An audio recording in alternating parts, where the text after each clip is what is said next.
Hello and welcome to my channel again. My name is Beverly Ononye, and today we are going to be talking about something I have been postponing, even though it has been quite heavy in my mind to talk about. But somehow I just kept feeling like it wasn't time, I wasn't ready, it's not something I have totally overcome or mastered, but somehow I feel that there is someone out there that needs this, and that is why the Holy Spirit keeps impressing it in my heart to do this video. I guess from the topic, you know what I'm talking about. So if you are new here, please do subscribe. If you have been watching all this while, share now. Don't keep it to yourself. Bikono.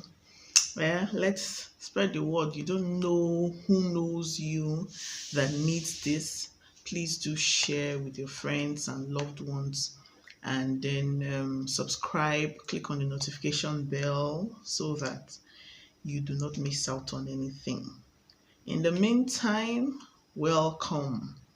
We're going to we're going to be talking about anxiety.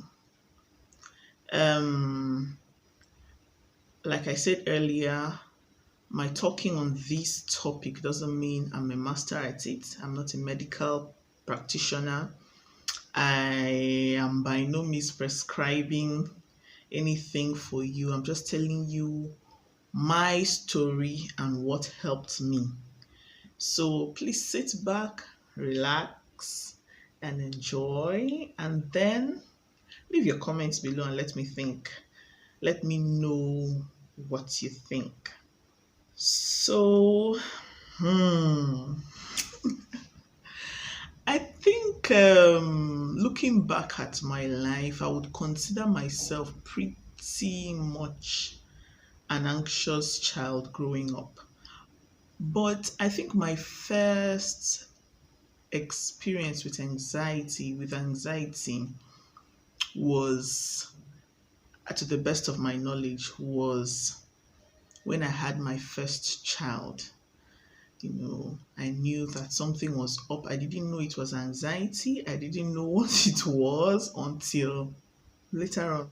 So, um, I had been so excited about having a baby and all of that, and knowing it was going to be a boy. I was excited. I was over the moon. I was prepared. Like after um the issues I had. I think I had shared it in one of my videos about how I was told that because of fibroid, I wasn't going to be able to have a baby until I undergo a surgery. But God delivered me from that. If I haven't done a video about that, then maybe I'll do one some other time. But when it was time for labor, first of all, as a first time mom, the date they gave me for delivery came and nothing was happening. Like, okay, date came and passed, nothing. 1 week after. So I had to start doing climbing stairs up and down my parents' home. I'll go and visit and tell them this is nothing, oh, nothing. People say eat pineapple, eat this, but I was so scared I didn't even want to try anything at all. So I did all that exercise, and finally labor started on a Saturday evening. And I think we eventually went to the hospital at night, and they kept us there till morning. Doctors' issues. One of the doctors was like, it has to be a CS because there was fibroid, uh, dragging. Eventually, I had my baby. Let me not go into so many details of the childbirth. I had my baby on a Monday morning. I was exhausted. I had not had anything to eat. I think from Saturday evening till I had my baby on Monday morning, wee hours of Monday morning, so I was tired. But I was so excited when the baby came out.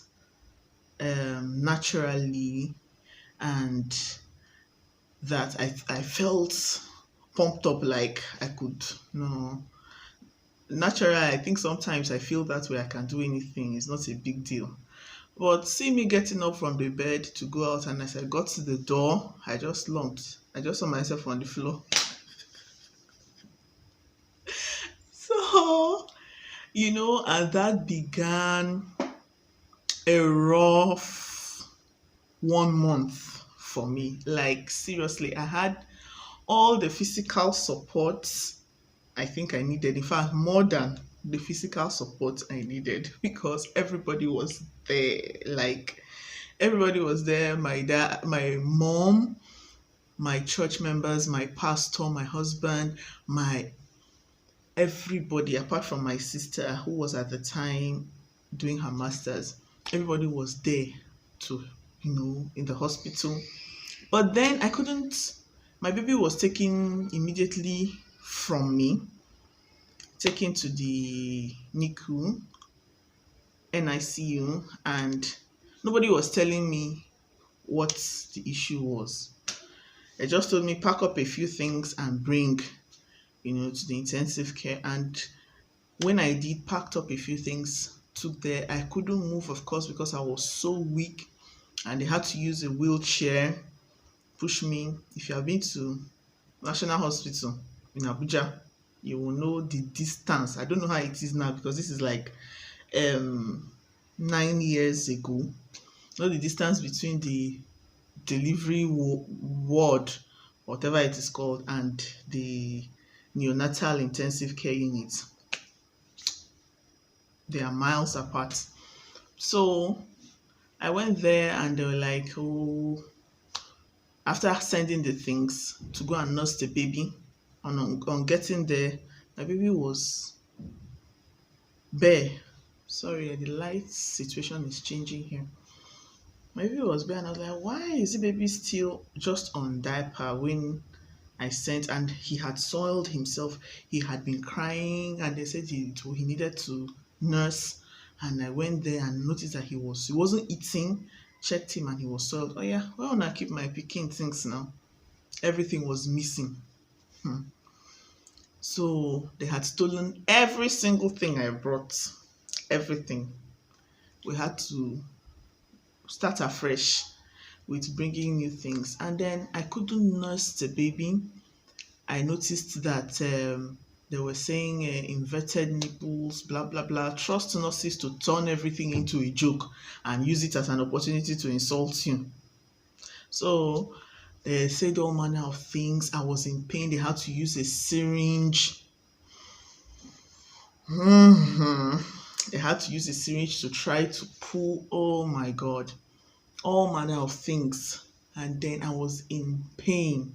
Like, so when I got home, eventually, I think we even had to sign for them to release us, because they were not saying there was anything wrong with the child. Eventually, when my husband insisted, one doctor now said, the child is just dehydrated. Like, is it dehydration that is the issue? Are you keeping this child away from its mother? Like, okay, give the child a drip, or let us give sugar, what do you call that? Glucose that they normally do to children. They were like, no, it's breastfeeding week. Every mother has to breastfeed. I'm like, so I can't breastfeed, and this child should suffer because right now I'm not producing milk, or what? So my husband was like, he's had it, discharge us, and we went home. In the middle of the night, it was that serious, because he was like, no, we are not spending one more night here, just let us go. On getting home with my mom, I discovered that I was just on edge.